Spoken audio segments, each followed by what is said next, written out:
irregular periods என்னதான் பண்றது? உங்க பிரச்சனைகளை கட்டுப்படுத்த லயன் டேட் சிரப் தினமும் 2 ஸ்பூன்.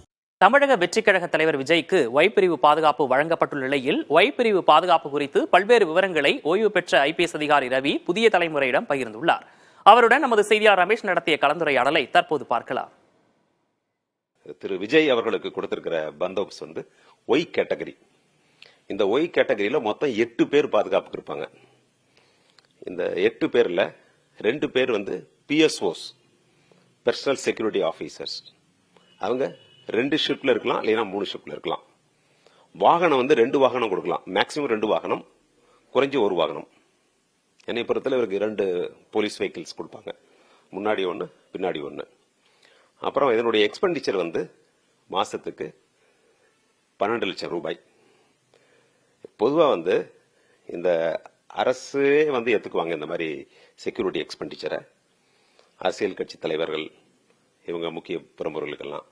ஒரு தனிநபர் இப்போ வந்து அம்பானிக்கெல்லாம் வந்து கொடுத்துருக்காங்க சிஆர்பிஎஃப் பந்தோபஸ்து. அவர் வந்து தன்னுடைய சொந்த பணத்திலிருந்து மாசம் மாசம் எவ்வளவு செலவு அப்படிங்கிறத ஒர்க் அவுட் பண்ணி காவல்துறை கொடுக்கும். அதை வந்து அரசுக்கு அவங்க செலுத்திடுவாங்க. எதனால திடீர்னு இப்ப திரு விஜய் அவர்களுக்கு இந்த மாதிரி கொடுத்திருக்காங்க அப்படின்னு சொன்னா, இந்த செக்யூரிட்டி கமிட்டின்னு ஒன்று இருக்கு, ஸ்டேட் லெவல் செக்யூரிட்டி கமிட்டின்ட்டு. இது வந்து மாசம் மாசம் ஒரு மீட்டிங் நடத்துவாங்க. அதுல chief secretary, home secretary, DGP, chief of intelligence, public secretary இவங்கெல்லாம் சேர்ந்து நடத்தக்கூடிய ஒரு கூட்டம்.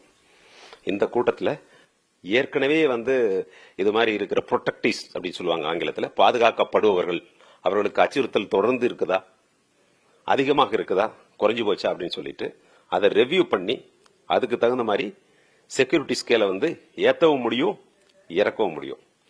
இப்போ வந்து ஸ்பெசிஃபிக்கா இன்டெலிஜென்ஸ் தான் முதல்ல இன்புட் கொடுப்பாங்க. இவருக்கு வந்து இந்த மாதிரி இமெயில் வந்திருக்கு, லெட்டர்ஸ் வந்திருக்கு, நாங்கள் ஸ்டடி பண்ணதுல இருந்து இவர் வந்து கூட்டத்தில் போறப்ப அட்டாக் பண்றதுக்கான திட்டங்கள் இருக்கு அப்படின்ட்டு. அதனால இவருக்கு ஒரு பந்தோபஸ்து கொடுக்கப்பட்டிருக்கலாம். சோசியல் மீடியாவில் வந்து நிறைய பேர் சொல்றாங்க பாஜக வந்து அவருக்கு வந்து ஹெல்ப் பண்றாங்க, அவருக்கு வேணா மற்ற லீடர்ஸ் எல்லாம் கேட்டா கிடைக்கிறது இல்ல, இவருக்கு வந்து உடனே கிடைக்குதுன்னா அவர் மேல ஒரு இது இருக்கு, ஒரு கிரேஸ் இருக்குன்னு சொல்றாங்க. அதை நம்ம சொல்லலாமா சார்? அரசியல் காரணங்களோட பொருத்தி பார்க்க முடியுமா? சரி, அரசியலுக்கும் இதுக்கும் சம்பந்தமே இல்ல. இப்போ வந்து நீங்க ஐபியை பொறுத்தளவுல இன்டர்னல் செக்யூரிட்டி தாங்க அவங்களுடைய மெயின் மேண்டேட். அந்த வேலைங்கிறது உள்நாட்டு பாதுகாப்பு தான். ஜென்ரலா பொதுமக்கள்கிட்ட என்ன இருக்குன்னா, இவங்க வந்து அரசியல் தலைவர்கள் பத்தி எல்லாம் வெவு பார்ப்பாங்கன்ட்டு. அது வந்து செகண்டரி மேனா இருக்கலாமே ஒழிய பிரைமரி ரெஸ்பான்சிபிலிட்டி ஆஃப் ஐபி இருக்கு இல்லைங்களா, இன்டெலிஜென்ஸ் பியூரோ, அவங்க வந்து உள்நாட்டு பாதுகாப்பு தான். நம்ம கமிட்டி கூட வந்து தீர்மானிச்சிருக்கலாம், செக்யூரிட்டி ரெவ்யூ கமிட்டி. இப்ப யாரு கேட்டாலும் உடனே எல்லாரும் பந்தோபஸ்து தர முடியாது இல்லையா, அவங்களுக்கு இருக்கா பாதுகாப்பு அச்சுறுத்தல் இருக்கா அப்படிங்கறத நம்ம வந்து தீர்மானிச்சு தான் கொடுக்க முடியும். பல்வேறு விஷயங்கள் குறித்து விரிவாக நம்மிடம் பகிர்ந்திருக்கிறார் புதிய தலைமுறைக்காக ஒளிப்பதிவாளர் விஜயுடன் ரமேஷ். irregular periods என்னதான் பண்றது? உங்க பிரச்சனைகளை கட்டுப்படுத்த லயன் டேட் சிரப் தினமும் 2 ஸ்பூன்.